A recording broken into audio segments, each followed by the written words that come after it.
Hello everyone, আসসালামু আলাইকুম। Welcome back to my channel. আশা করি আল্লাহর রহমতে সবাই অনেক ভালো আছেন। আর আজও আমি আপনাদের সাথে ছোট্ট একটি ব্লগ শেয়ার করব। তো সকালবেলা ঘুম থেকে ওঠার পর তো আমার ছেলেকে এখানে আমি বিস্কিট আর কলা একটি দিয়েছি আর দুধ দেব। তো এবার ওকে খাইয়ে দেব।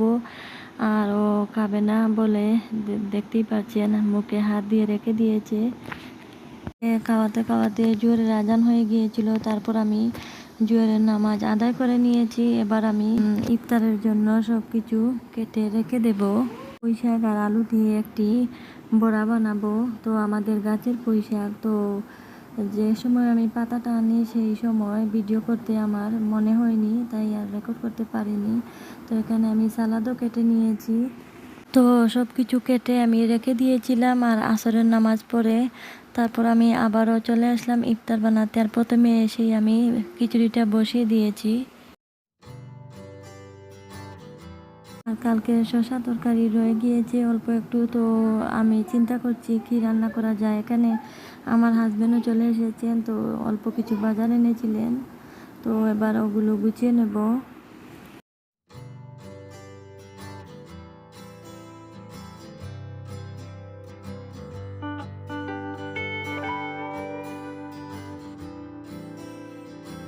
তো এখানে আমার হাজবেন্ড আকনি এনেছেন। তো এই আকনিটা আমার ছেলে অনেক বেশি পছন্দ করে, তাই তো আকনিটা অনেক বেশি গরম ছিল, তাই আমি এভাবে ঢেলে একটি বক্সে রেখে দেব যেন নষ্ট না হয়।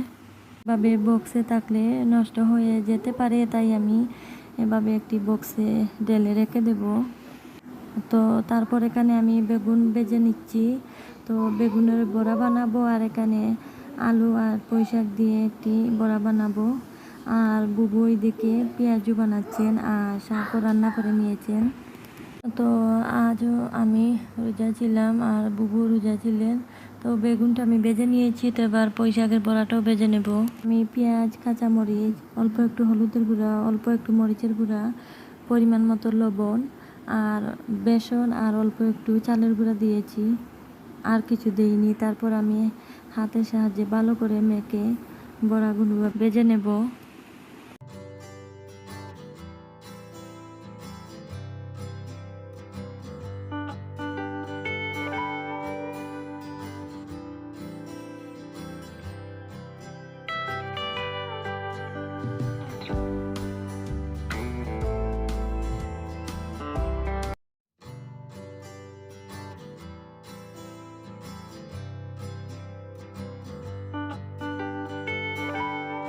তো এই যে পুঁই শাকের বড়া আর বেগুন আমি ভেজে নিয়েছি। তো এবার কিছু ফুলের বসি দিয়ে আমি একটি শরবত বানিয়ে নেব।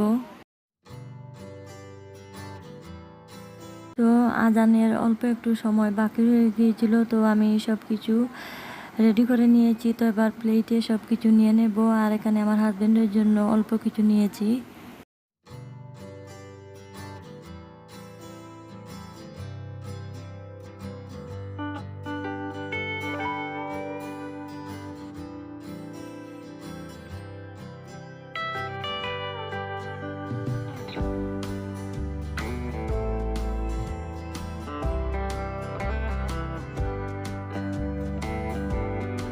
তো এখানে আজানও হয়ে গিয়েছিল। তো এবার খাবারটা শুরু করে দেব।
তারপর একটু সময় রেস্ট নিলাম। তারপরে এশার আজান হয়ে গিয়েছিল। তো এশার নামাজটা আদায় করে এখানে আমি চাও বসিয়ে দিলাম। তো এবার চাটা বানিয়ে নেব।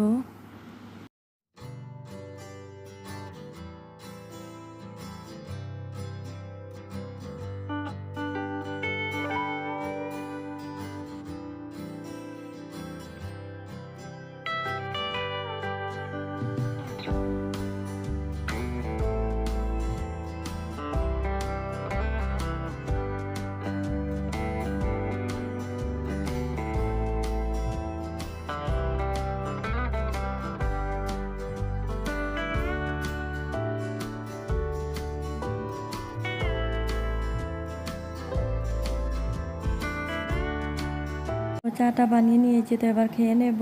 আর চাটা খাওয়ার প্রায় আধা ঘন্টা পর এখানে আমি কাঁচা চান্না নিয়ে বসেছি। তো কাঁচা চান্না খাইনি, রয়ে গিয়েছিল, তো এবার খেয়ে নেব। আজ ভিডিওটা এই পর্যন্ত। সবাই ভালো থাকবেন। আসসালামু আলাইকুম।